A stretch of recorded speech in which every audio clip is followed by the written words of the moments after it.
My dad was my first hero, and Bruce Lee was definitely my second.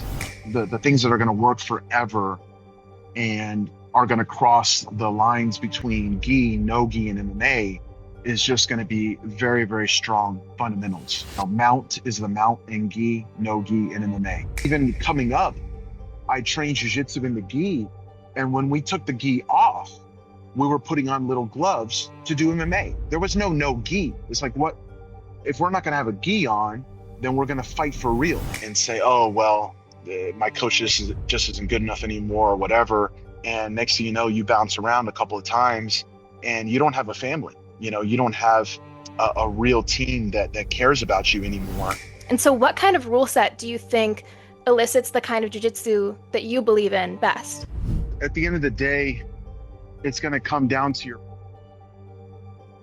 So I'm joined today by Rafael Lovato Jr., former Bellator middleweight champion, ADCC silver medalist, the first non-Brazilian to win Brasileiros at black belt, the first person to win the black belt gi Grand Slam in 2007, seven-time IBJJF Master Worlds winner, and this year became the first athlete ever to win all 4 IBJJF major titles in both gi and no gi.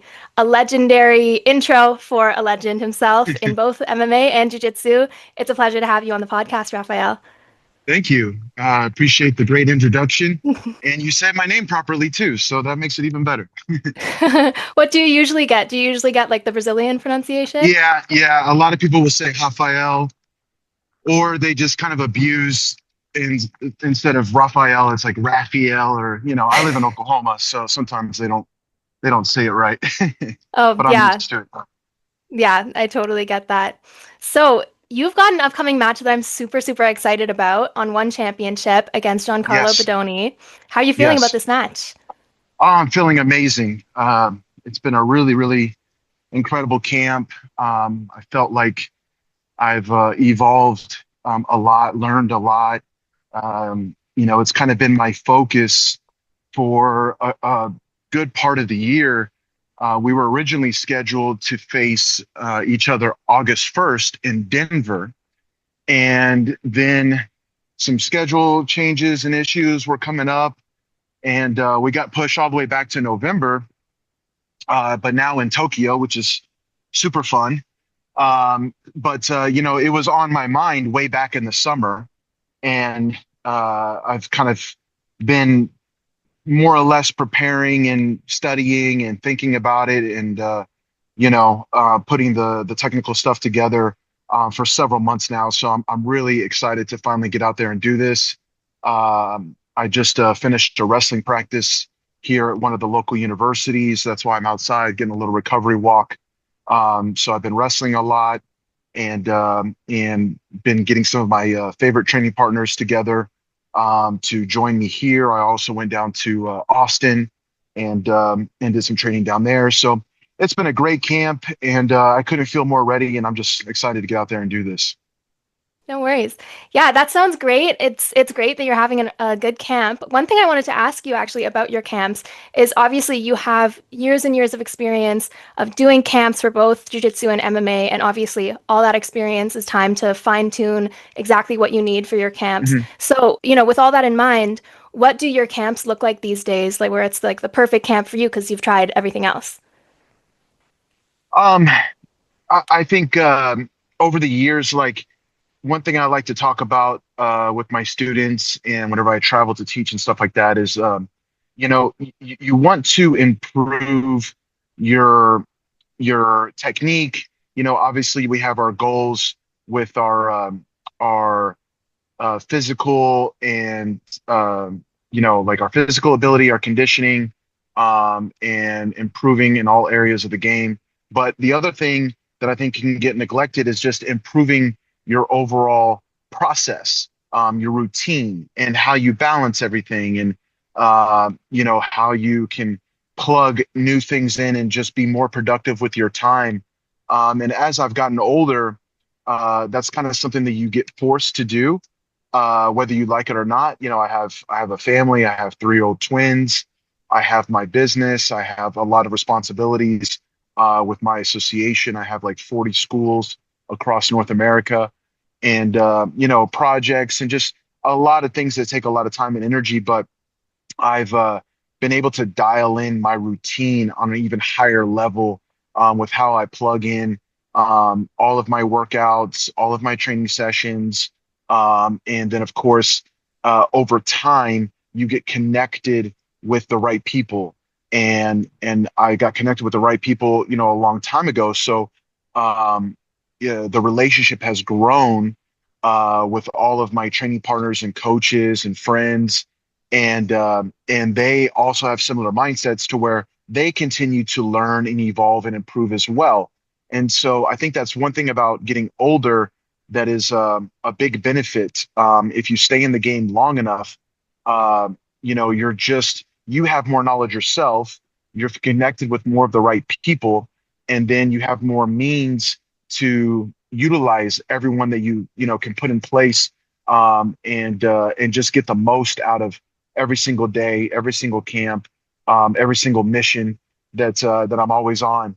And at the end of the day, it's just something that I really love. Like, I truly enjoy the process. I truly love working towards a challenge and bringing the right people together to help me, and we help each other, and I just love it. So training wise, my camps definitely have um, like the intensity has come down a little bit. I can't do 2 hours of just hard, relentless, like, scrapping that I used to do when I was younger.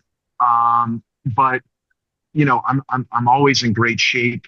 I've been very active this past year. I can always keep myself sharp, put myself in the right places. Like, I just finished wrestling practice over here at the university. I put myself in the position where I can be a student, and I'm learning, and I'm just doing my best to fight Father Time. Yeah, totally. Well, it sounds like you've got a lot to juggle. And I'm sure one thing that happens also, you mentioned as you're getting older, you have, the intensity has to go down a little bit, but I'm sure the efficiency increases. Yeah, Like, you're able to read your body a bit more, figure out yeah, exactly what it is you need. So that's super cool. Yeah. 100%. Yeah. Yeah. So how are you predicting that this match plays out? Man, I try not to put any predictions or expectations. I got to be ready for everything. Giancarlo is a very, very complete jiu-jitsu artist. He's good on top, he's good on bottom. He comes from a great camp. He can wrestle. Two-time ADCC champ. He's the number one guy out there right now. So it's really exciting. He's first place at 88. I took second place at 99. So it's a very interesting matchup. I used to fight 88 kilos when I was younger in ADCC, so I have a little history there too. I was a finalist at 88 as well, and so I think it's going to be a great battle. I'm just ready to give my all, and I think it's going to be an interesting clash of styles. Because I also can wrestle. I can play on top. I can play on bottom. So I think it's going to just be a very high level technical matchup, and I just want to put him into one of my best spots, and take it from there. But I'm ready for everything. Yeah, I'd love to hear it. I think it's super interesting when both competitors are super well-rounded. So, as fans watching, there's no real like easy prediction. It's not going to just turn into, someone's going to pull, someone's going to pass, and that that's how it's going to Mhm, play out. And, that's a mhm. different kind of technical match, and exciting in different ways. But I think that this one has a lot of excitement just because it's so unpredictable. So I'm really, really looking forward to it. Yeah, me too. Awesome. So, I want to get into kind of you mentioned in another interview that you've kind of had three different careers, jiu-jitsu at the Uh, beginning, then MMA, and then jiu-jitsu now. But before we kind of get into that, I'd like to bring it back to the beginning. You've talked a lot about how your dad and you dove into the martial arts world together. And I want to kind mhm. of hear a little bit. I know you've talked about this a lot, but I want to hear a little bit more about what you remember about your introduction to martial arts and some of your favorite moments maybe from those early days in martial arts. Mhm. Yeah, today's actually my dad's birthday too. Oh, So wow. yeah, yeah, and a special day. Um, but yeah, my dad is a lifetime martial artist as well. He was inspired by Bruce Lee. Um, which most of us were, back in those days. And and I grew up in Ohio. I lived there till I was 8, and then we moved to Oklahoma. My mom is from Oklahoma. When we lived in Ohio, my dad was training at a Jeet Kune Do school, and it was the Kali Academy, and he was an assistant instructor there. And I was just going with him to the academy and watching him train and playing with my toys on the side. And he was teaching classes, and then I started doing classes there when I was like 4. But he was always teaching and training me at home and coaching me and having me hit mitts. And I just always saw my dad training, and so I kind of grew up, um, seeing that and being around the guys. And then when we moved to Oklahoma, he, just started his lifelong dream of opening a martial arts school. And so then I literally grew up in the martial arts school. We opened when I was 9. So, it's been 33 years now that we've been in business here in Oklahoma. And, in those days, Jeet Kune Do was kind of like the MMA before MMA. Bruce Lee was just so far ahead of his time. His philosophy and his mindset was just, super inspiring. My dad was my first hero, and Bruce Lee was definitely my second. I love that. We always had Bruce Lee movies on, and we had all his books. And my dad would spend a lot of time with Richard Bustillo and Danny Inosanto, 2 of Bruce Lee's best students. I got to learn from them a lot when I was a kid, and that philosophy just kind of went through my dad into me, and I fell in love with martial arts too. Obviously, a big part of that was because of my father and just doing what he did, and wanting to make him proud and follow in his footsteps. And I'm an only child, and so all of the focus was kind of on me. And if I wanted to spend time with my dad, it just naturally led to us training together and me going to the academy. He was very busy running the business and getting it up and going and all that. And basically, from like 9 to around 13, we were at Jeet Kune Do school when I was 9 years old to 13 years old. And then Carlos Machado moved to Dallas, Texas. And that was amazing for us because my dad had already learned about jiu-jitsu. He'd already been exposed to it through the Jeet Kune Do instructors conferences that they held in LA. And it was originally with the Gracies. And then the next year they had the Machado brothers, and he got to meet the Machado brothers. And, we were doing our best to learn jiu-jitsu, but we were very far. Oklahoma's right in the middle of the country, and all the jiu-jitsu was either in California, Florida, or there was Henzo in New York, so everything was super far from us. And he was going to California, a couple times a year to try to get out there. And he spent some time at Hickson's school, and then the Machado Brothers school. And then Chuck Norris was filming the Walker, Texas Ranger show. And Chuck was a student of the Machado Brothers in LA, and he wanted to continue his jiu-jitsu training. And so he brought Carlos to Dallas. And Carlos's first school was inside the studio where they filmed the Walker, Texas Ranger show. And my dad got a call from Carlos and was like, hey, I'm going to be going to Texas. I think that's kind of close to you guys and would love to have you guys, come train with me. And, it was just a life-changing moment for us because then instead of having to drive cross country, we only had to drive 3.5 hours down to Dallas to be able to learn. And that's what really kind of took things to the next level for us. And then we started transitioning into becoming more of a jiu-jitsu school and bringing jiu-jitsu into our curriculum. My dad was Carlos's first blue belt. And, fast forward, after just traveling to go down there and train all the time, learn. And then when I got my license, I started driving down there, spending a lot of time down there as well. I went to Brazil for the first time when I was 16 to compete in the world championships. Just a lot of sacrifice, a lot of traveling to learn and get exposed to high level training and being able to have people on the mats that can answer our questions and stuff like that. But years later, my dad got his black belt in 2003. I got mine in 2004, and we became the first American father and son jiu-jitsu black belts. And now our school is more of a jiu-jitsu, Muay Thai, MMA school. The Jeet Kune Do philosophy and energy has not really ever changed. I still believe we are a martial arts school. We embody the mindset of martial artists versus, sport and and people that get so far from real combat and lose the mindset of actual martial arts, and get kind of lost in the sports side of things. So I try to keep that alive. That's something that's super important to my father. That's a big reason why I did fight MMA.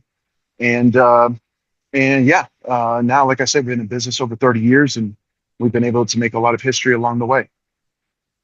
Wow, that's an incredible story. And it's actually really interesting that you mentioned the reality of combat aspect of, Mhm. your jujitsu philosophy, because that's something that I meant to ask you about. And how, in the modern jujitsu scene, especially modern nogi scene, with submission only rule sets, we've kind of strayed a little bit in terms of the jujitsu that we see on TV. People competing with more of like a bottom game, straying from the reality of combat.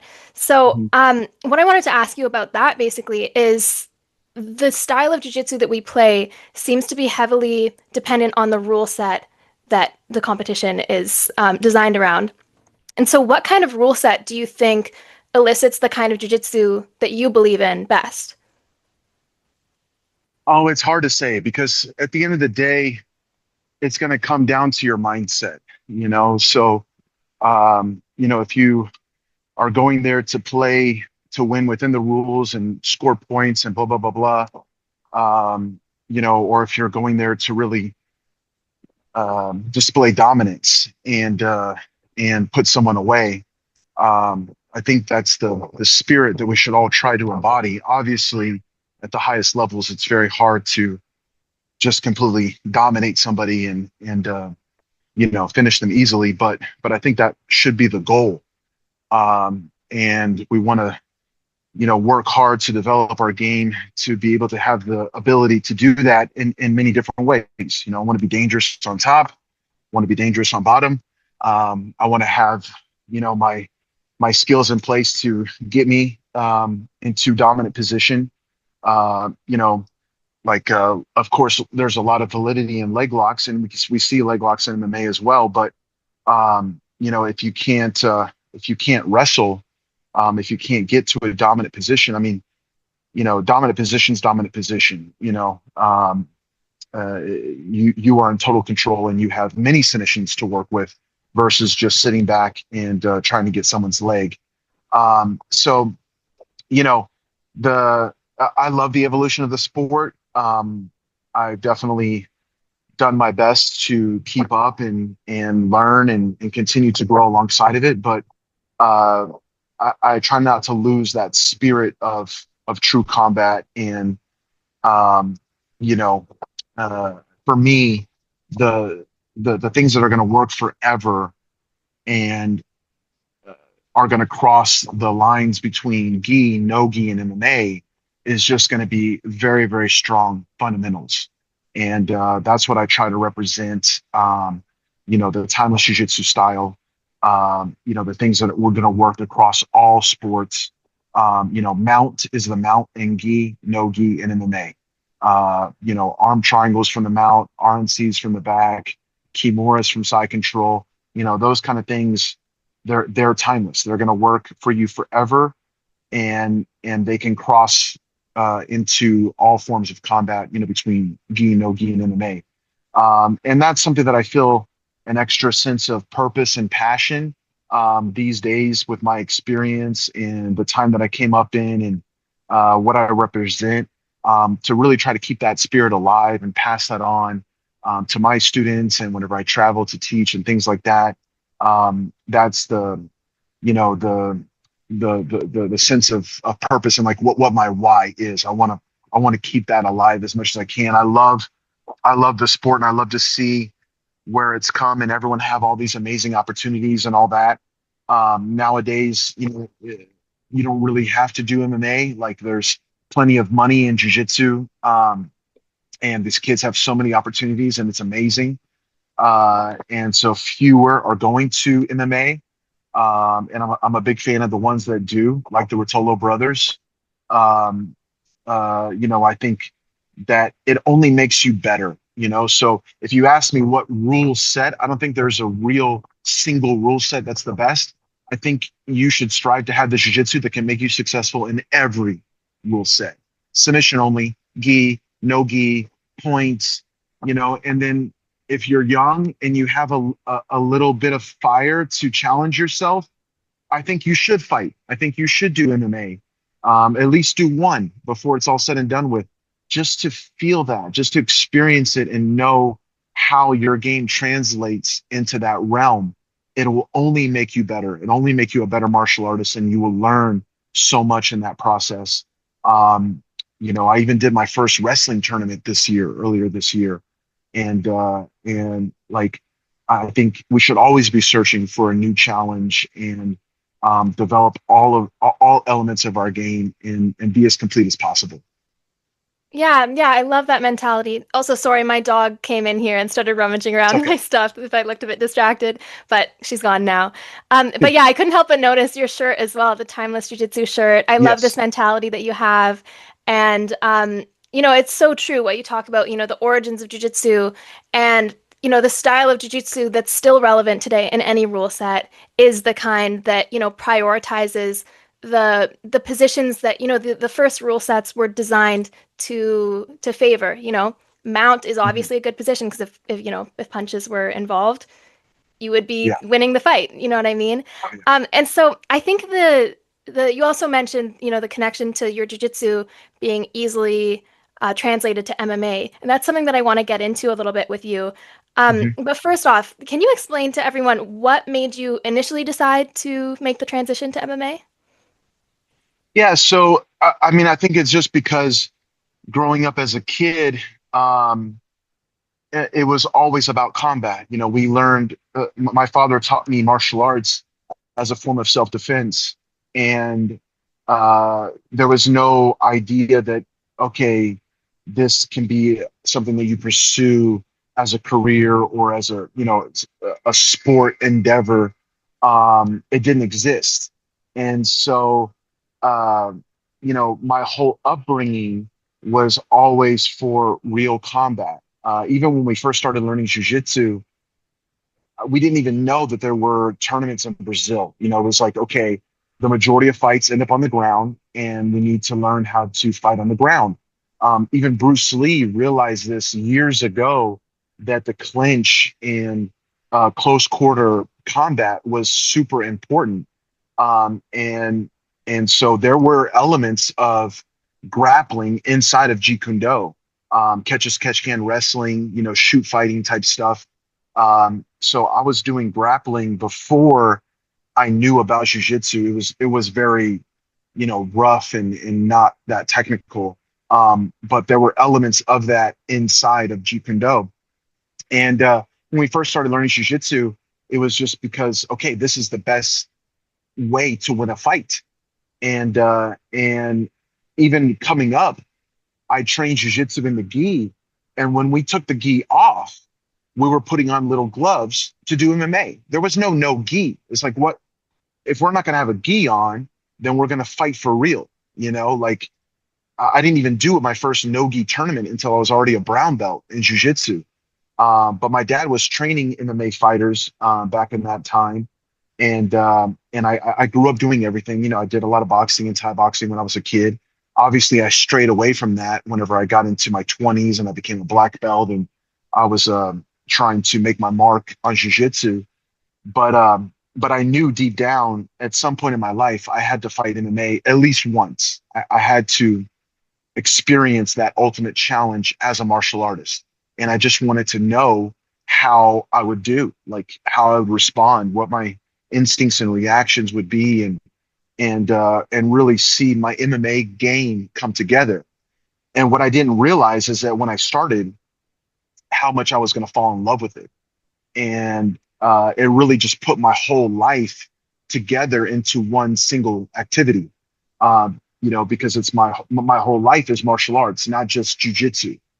And so bringing together my wrestling coach and my Muay Thai coach, my MMA coach, and my father, and then my jiu-jitsu team, and all of us coming together, it just, the process and the time that I got to spend with these people was just very, very special. And the challenge and the feeling of being in the cage, getting locked in the cage, and that chaos, but yet that flow, kind of peace, that state that you enter when it's all happening, and you don't even know what's going on, but you're just responding, and then it's over, and it's like, whoa, I can't believe that just happened. And like, it became something that I got addicted to. I really fell in love with.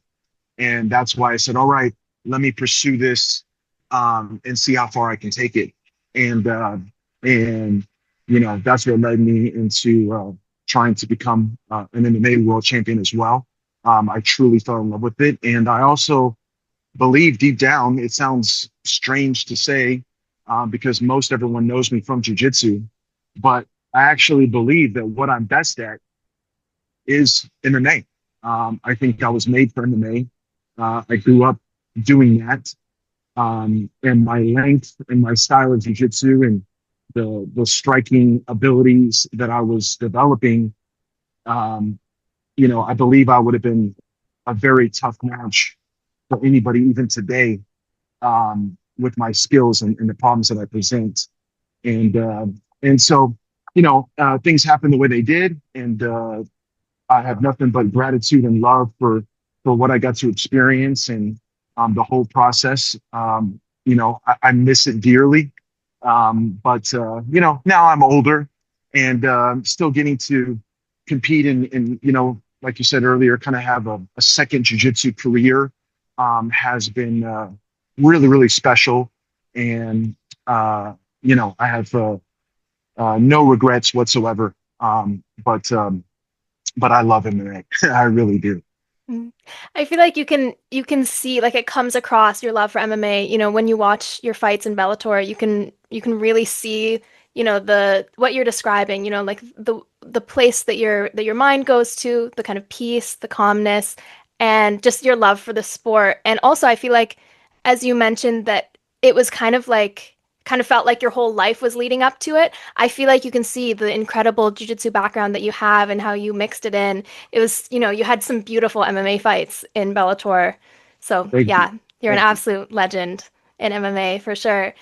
And so one thing I want to build up on that is, you've described this mindset in your martial arts, not just jiu-jitsu, but in your martial arts journey your whole life. And, keeping the reality of combat and MMA kind of, well, MMA, it came to be MMA, but, reality of combat in mind the whole time. So did you have to make any adjustments with your grappling when you decided to finally start training for MMA? Yes and no. There are certain elements that are just kind of completely change.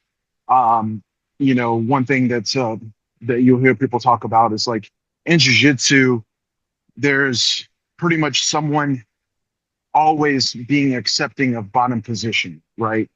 And in MMA, that doesn't exist.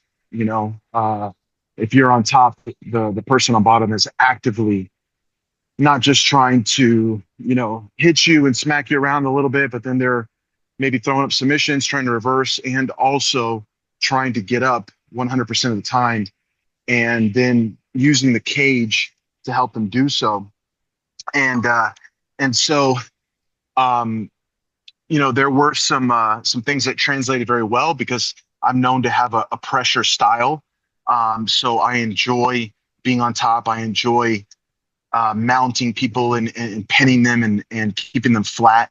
But in jiu-jitsu, there's a reaction on bottom that you don't get, that happens in MMA, where if they can build up to a knee, and then use the cage, to help them get up, like that became an area where I had to really understand. I had to learn and understand. Okay, this is a new problem that I need to be aware of, and it actually made my jujitsu a lot better.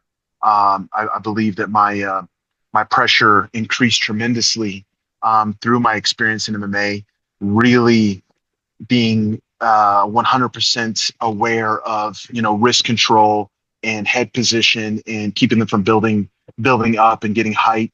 And then the cage itself also became something that I really enjoyed, because it's basically like a vertical floor.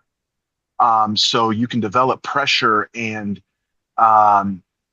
control, having someone pinned against the cage. That's almost like being on a top half guard, so to speak. And so, combat is combat.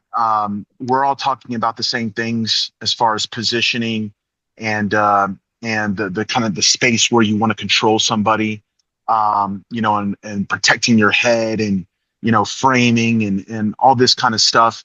I just my I guess it was almost like learning another language, another way to do some of the same things that I've already been speaking, but doing it speaking it in a different language, and and I just really enjoyed that process. But then there were a lot of things that worked even easier, because the jiu-jitsu is so kind of dumbed down, to a very simple level in MMA, that a lot of things that people can get away with most of the time, when you get on the ground with someone of my level, and the way that I play, it just worked right into my favor. I was able to mount virtually all of my opponents in MMA, and some of the reactions that they would have and they could get away with, they're just not going to get away with me. So I think my jiu-jitsu, my game was made for it. I play close guard, so I had some close guard submissions. I play a lot of mount, a lot of pressure, which is perfect for MMA. I'm not really a point player in jiu-jitsu. I go for the finish, and so the layer of threat that I could put on someone, it just increased, because now it's not only me just getting position and trying to submit you, I can also hit you as well. And so it just opened the game up so fast, and you could find the mistake a lot easier, and then just you had to be really, really precise to make sure you capitalized on it, because the last thing you want to do is let them survive, and then you have to start up all over again on the feet for the next round. But I feel like I started 100% as a white belt, and then each fight I just got better and better. And whenever I won the title, coming back, we thought I was going to be able to keep fighting, and I'd already signed a rematch, and we were, working to make that happen. And then in my mind, I was going to go on the long run, holding that belt, and maybe start thinking about crossing over and going into UFC and things like that. And when I was going back to my MMA training after that title fight, I really felt like I hit my black belt level. I was just putting the striking together into my takedowns, into my jiu-jitsu, and all the above, in a really, kind of next level way. That title fight, going 5 rounds with someone of that caliber, really catapulted me into a new level of skill and confidence. And I was excited to show what I could do. And eventually I did get a chance to fight one more time, and I fought in Japan. Out there, they don't have the same commission and rules and all that. And they had no problem with me fighting, which was amazing. And I got to do kind of like my goodbye fight there on New Year's Eve from 22 into 23. And that was an amazing experience. And I fought an undefeated kid was like 8-0, 25 years old, and I was able to Kimura him in the first round. And the Kimura is like one of my moves that I'm known for in jiu-jitsu, but I'd never done it in MMA, and it was beautiful to finally get one in Japan, of all places, the Kimura.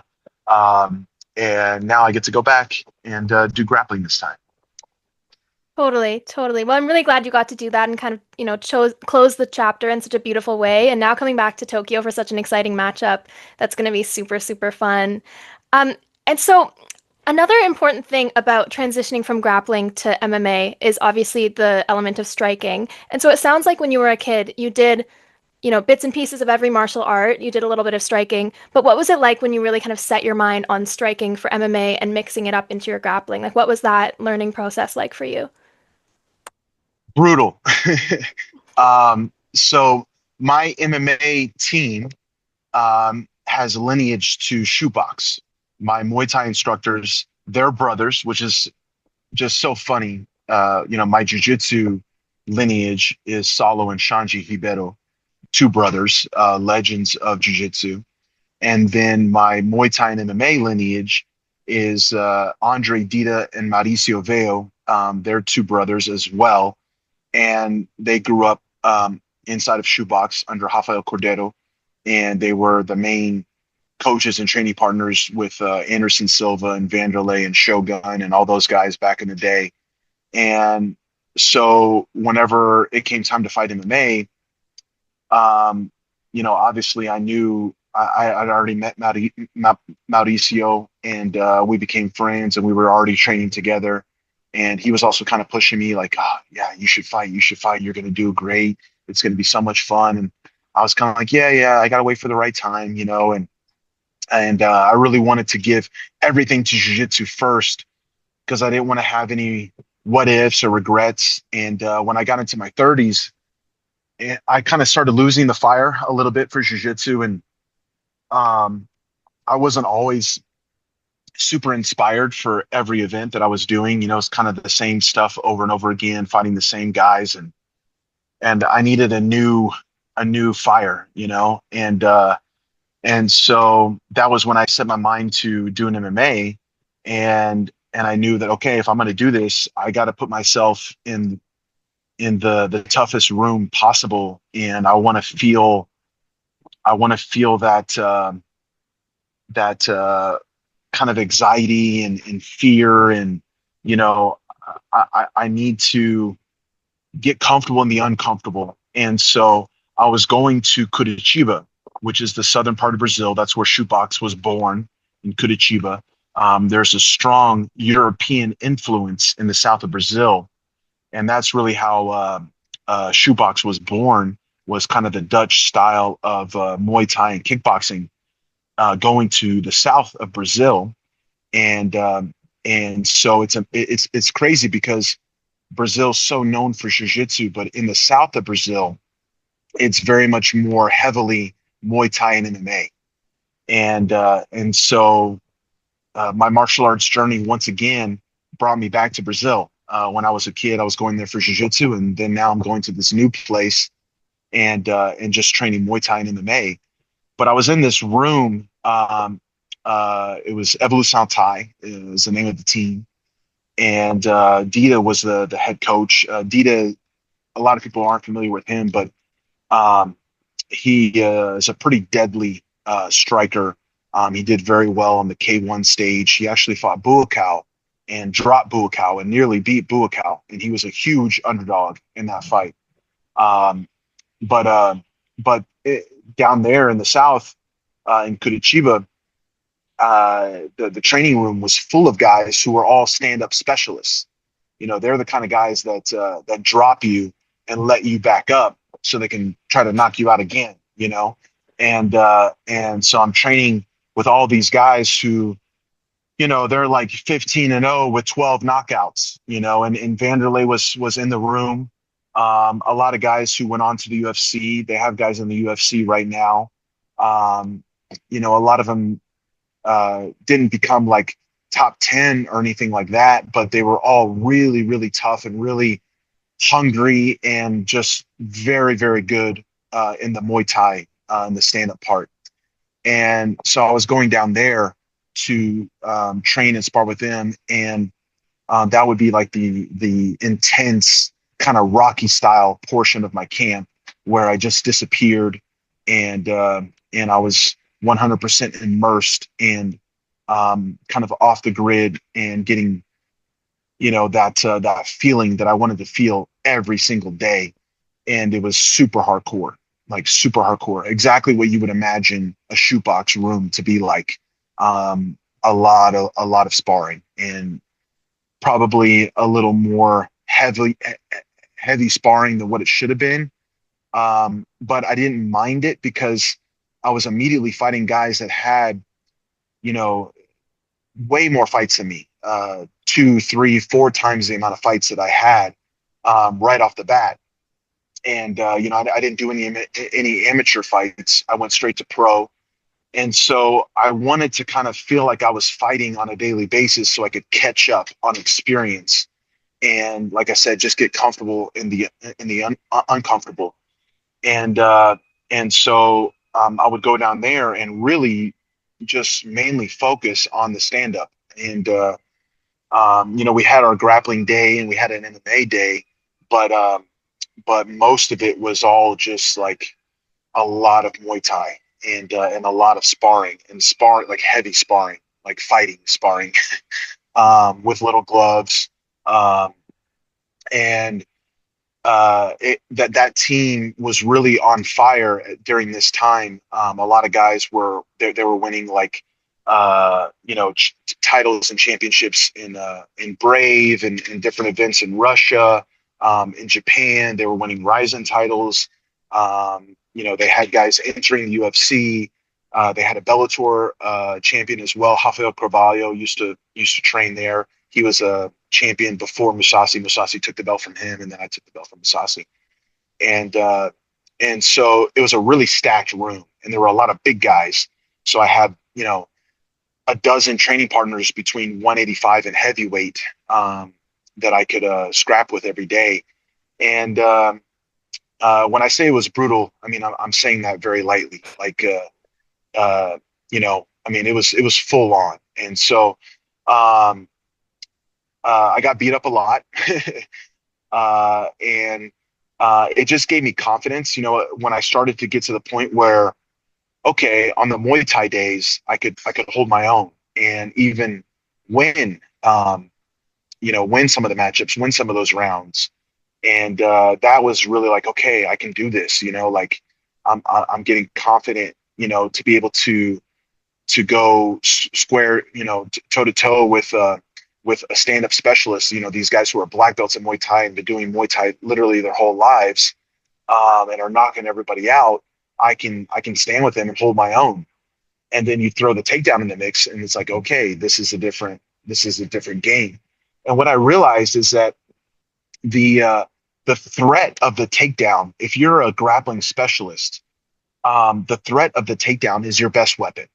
And I think it's the best way to transition to MMA, because now if you're fighting me, you have to be constantly concerned about how you approach the stand up, because you can't expose yourself for a takedown. And so a lot of guys wouldn't throw kicks. They would mainly just have to resort to boxing and trying to keep distance and, keep separation. So I couldn't take them down.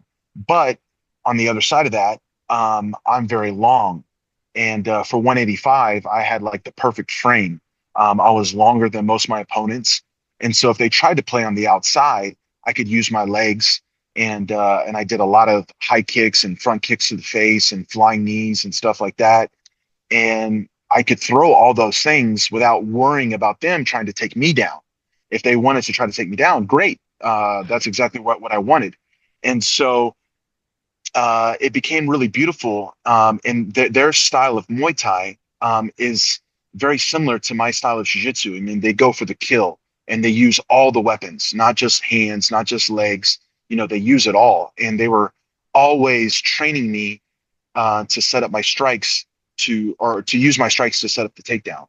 And so it just became a lot of fun to develop that style of the game.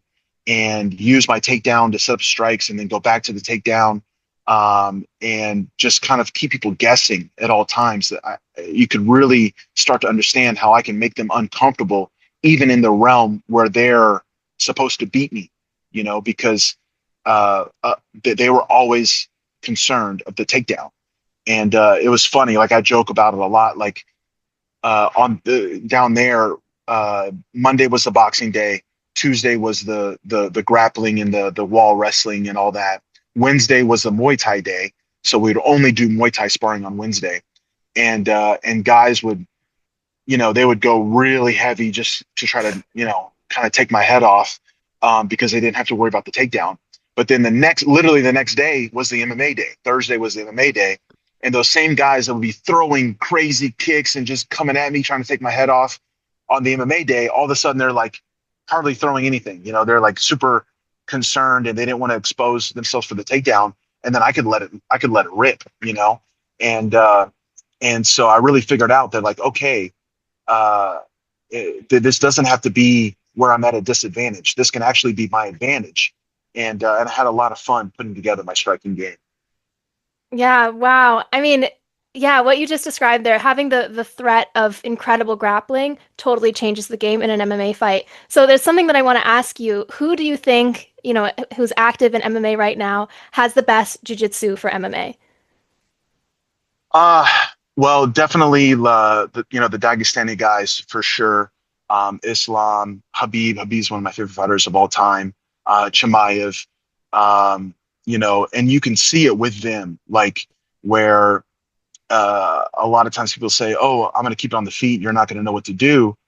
But the grappling takes a toll, and the next thing you know, they're connecting and doing better in the striking than their opponent, who is a striking specialist, because it changes the game. Hmm. It opens up your ability to connect with those strikes whenever they're so afraid of the takedown, and maybe you take the person down one round or two rounds and you ride them and you do a lot of damage. Now they don't have the same energy on the feet, and you don't have to be as concerned with their knockout strikes, because now they don't have knockout power anymore, and they're going backwards and they're just kind of fighting to survive. And so they start to connect a lot more. So definitely those guys for sure. St. Pierre was one of my favorite fighters of all time as well. He doesn't fight anymore, but he was another one that just put it all together at the highest level. Um, Hmm. those are the kind of guys that I like to study. Pure Jiu-Jitsu, Damien, Fabricio Verdum. Verdum also trained with Cordero. So, kind of the same lineage. Um, I did some sessions with Cordero as well in Huntington Beach, and trained with Verdum out there before as well. Um, but you could see it with Verdum. His striking just became a big problem, because he was long and everyone was afraid of the takedown. Um, but but pure jiu-jitsu, I don't think it really gets much better than what Damian Maya showed out there. Just the takedown control and get the finish, and make people play his game. It's hard to see someone do it better than that. Yeah, yeah, absolutely. Well, it's really interesting to hear your perspective on that. I do want to ask you before we move on, you talk about that massive gym, shoot box in Brazil. And that kind of brings up a common question that we see in the MMA world these days, and even in the jiu-jitsu world as well, about whether or not you need to be in, one of those mega gyms with incredible high-level training partners to be able to have incredible success in the sport. Because we see people that come from kind of small local gyms, and some of them are able to exceed and excel. Um, but I feel like that's a common question that people ask themselves, do I need to do I need to move states and like join, I don't know, B team to reach, ADCC gold? What is your perspective on that? Yeah, I think that's actually how this interview got set up, because I saw Drysdale commented on that, and I agreed with what he said, that it's not necessary. And And then yeah, it was, together with your podcast, and then we connected. But Hmm. yeah, I'm still in Oklahoma. I've been here, 95% of my career. I take the trips and I put myself in the place where I get pushed and I get challenged and I can learn. I connected with the right people. Um, I don't believe it's necessary to completely change locations and change training partners and all of that. I think if you're in a place where uh, you know the coach or the main um, people on the team have done what you want to do, and they are constantly still working on their own evolution, right? It's one thing if someone was a world champion, 10 or whatever years ago, and then they just kind of stopped, right? They maybe they teach and they pass on their knowledge, but their knowledge is kind of still stuck at where it was 10 years ago. If they're not consistently staying plugged in and actively learning and growing and bringing in high level people for everyone to learn from and keep themselves sharp, then yeah, maybe they're falling behind, and then we need to consider going somewhere else. But if you're at a place where they've done it and now you're doing it and they're still trying to get better, and they're bringing in the right people, I think everything else is just like, okay, let's go get some looks. Let's go see and get inspired by what some people are doing over here, over there, and hopefully they already have those connections. I have my jujitsu family that I constantly bring in, and I have good relationships with so many people outside of my team as well. I mean, I think I'm one of the people that have had the most top guys visit and teach at their school. I think I've done that more than anybody. I've had a whole list of legends come to my school and teach that aren't a part of my team. From Hajer, Homolo, Mika and Diogo, Leandro Lowe, Lucas Lepre.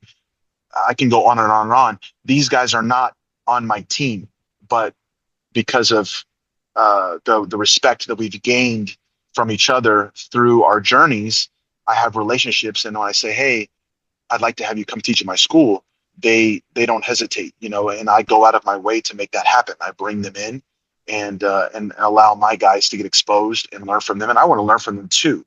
And so, I'm doing that, and not to mention I have Shanji and Victor Hugo and Felipe Costa, these other guys that are actually on my team that I bring out all the time. Actually, I'm about to go pick up Felipe Costa from the airport right now. He's going to help me finish these last few days of camp, and he's going to go to Japan with me. But if they're bringing in people, I understand. Okay, you might want to get some good training or some different sparring looks, especially for MMA. So take a trip. Maybe your coach can go too. Maybe your coach is already doing his own trips, and then he's bringing that knowledge back to you. And really, all you need are maybe just some extra bodies, And that's what I did in Brazil. I would go down there and spend 2 weeks, and just get some sparring and just kind of get that like heavy hitting. Okay, I'm here just to be coached and have these different styles and bodies coming at me. And then I finish everything. I do all my technical work at home. I go there, I get pushed, and I come back home and I finish my camp at home. I think that's enough. The problem with going into some of these like super camps is you're you're going to be just another fly on the wall, And so a lot of times the personal exposure, or the personal care that you get, and direction and guidance kind of falls back because now you're in a room with so many people, and then there's a lot more egos and things like that going on where maybe the training partner, they don't really care about you, right? They're not, you're just another body to them, and your well-being and your growth isn't their priority. And so now you're in there, and you know, okay, the training's good, so to speak, but are they really going out of their way to help you? Are you guys learning from each other actively and spending quality time versus just win? I got to win time, trying to win versus really trying to help each other learn and grow. And I think I've done a great job of making sure that all the people that I surround myself with, we're all actively trying to help each other learn and grow. And yes, we train hard, but at the end of it, we're just trying to make each other better. There's no like I just want to win, and you're you're just there to be a challenge, and that's it. And even in Brazil, when I was going to Brazil, of course I would show up, a couple times a year, and they didn't see me day to day, but I still developed my relationships there. I had my main training partners that I became very close to, and I would spend extra time helping them with their jiu-jitsu, and they would spend extra time helping me with the striking. And then we grew into, becoming great training partners and friends where we were actively trying to help each other. And a lot of them just wanting to take my head off. I appreciated it, and it wasn't seen as like okay, you don't really care about me or something like that. But if someone got you to the big show, then they're doing something right. And I think a lot of times maybe people don't want to take their own self responsibility for performance, and say, oh well, my coach just isn't good enough anymore or whatever. I need to go over here or over there. And next thing you know, you bounce around a couple of times and you don't have a family. You don't have a real team that cares about you anymore. And when in reality, it was all work that you could have just been doing yourself, and just going back home and saying, okay, this was my mistake and I can learn from this. And if your coach can help you recognize that and help you grow through it, or bring in the right people, or send you to the right place, I think loyalty, it's one of those things that when you get to that point when you got to really dig deep, and everything's kind of against you, and you have different obstacles come your way. You want to be able to look to your left and look to your right and know that you have people that really love and care about you, and you're not just a paycheck or just another you know just kind of number on the wall, where it's like, okay, you're in and out, like you're just part of the factory. You want to be part of the family. Yeah, yeah, absolutely. And I think that point you made about, taking control over your own learning and your own progress is, I think, a big thing that differentiates people that have success at their home gym versus, those that seek out other training. I think a lot of the reason they don't have success at their home gym is because they're not taking control of their own Mhm. progress, of their own learning. They just want it to be easy. They want all the answers delivered to them, so they end up Yeah, leaving. But yeah, yeah. so sorry, I don't want to keep you too much longer, but I do have one more question for you, if that's okay. Okay, sure. And it's one that we ask everyone, and I love to hear everyone's perspective on this. So basically, if if someone wanted to follow in your footsteps and pursue a career in martial arts, either jiu-jitsu or MMA, and asked you for one piece of advice, what kind of advice would you give them? Man, It's a I tough mean, one. okay, yeah, there's the mental resilience, and just like not giving up, and um kind of like, sorry, I got a bee that just landed on me. There it Oh, goes. um Understanding the hardships are all a part of the journey and the process, injuries or uh losses and all that kind of stuff. Um, you know, persevering through all of that. But the biggest thing I think would just be being the best student you can be. Really, like, uh, put yourself in the position where you're learning all the time. And that goes back to everything I've been talking about. Like, what is available to you. Of course, you have your home academy or gym with your coaches there. Um, but are you asking questions every day? Like, are you really going in with this mindset of, okay, this is what I'm working on, and I'm going to utilize my training partners to help me develop this, and I'm going to ask the right questions, and really actively working to learn and improve. And then it's like, okay, what else can I do? Can I take a trip to another school where maybe the game that the head professor or coach plays directly translates to my game, and I can ask questions and learn from them. Investing. Is there a wrestling room nearby that has high level wrestlers that you can learn from? Is there a judo academy? Is there a boxing gym or a Muay Thai gym? Just find as many mentors and teachers as you possibly can. Same thing in the gym. Can you be learning? When I say gym, I mean like actual physical conditioning. Like, can you be learning about kettlebells and moving a mace and how to lift better and do better for your body, recover better? Can you do yoga? You know, just learn as much as you possibly can, and grow in all aspects. Become a better mover, become a better martial artist, become as complete and as well rounded as possible. Do it all. Do gi, do no gi. If you want to do MMA, then there's a whole nother layer of things you got to learn. But just find the right people and learn as much as you can, and try to just show up every day as a student, and enjoy the process. Just fall in love with that process of learning and challenging yourself and becoming the best martial artist you can be.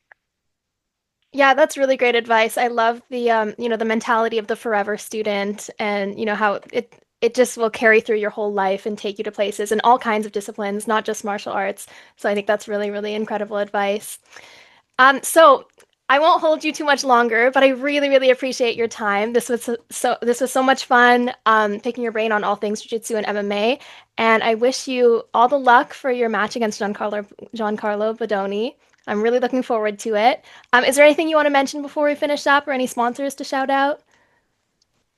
Yeah, sure. Well, thank you for the opportunity. It was great talking to you. And as far as plugging some things, Tatami Fightwear is my main sponsor and partner with all the gear and everything. And as far as people like reaching out to me or learning from me and my platforms and whatnot, timelessjujitsu.com. That's my like technical place mindset that I put everything down, video, techniques, and just the kind of the guidance that I wish I had when I was coming up. I try to put all out there for people online, and then last round, best round is kind of like my mental side, that I just try to put positive inspiration out there for people as well. And so they have their own Instagrams and websites,lastroundbestround.com. And yeah, that's it. I'm available for seminars, and I have my affiliation. I have like 40 schools in my association, and people can reach out to me through Instagram or whatever, or any of my websites, lovatojr.com. And I try to hit as many seminars as I can, and just do what I love, and connect with good people. Amazing. Thank you so much for your time. I hope you have a great rest of your day and a great rest of camp. Safe flight to Japan as well.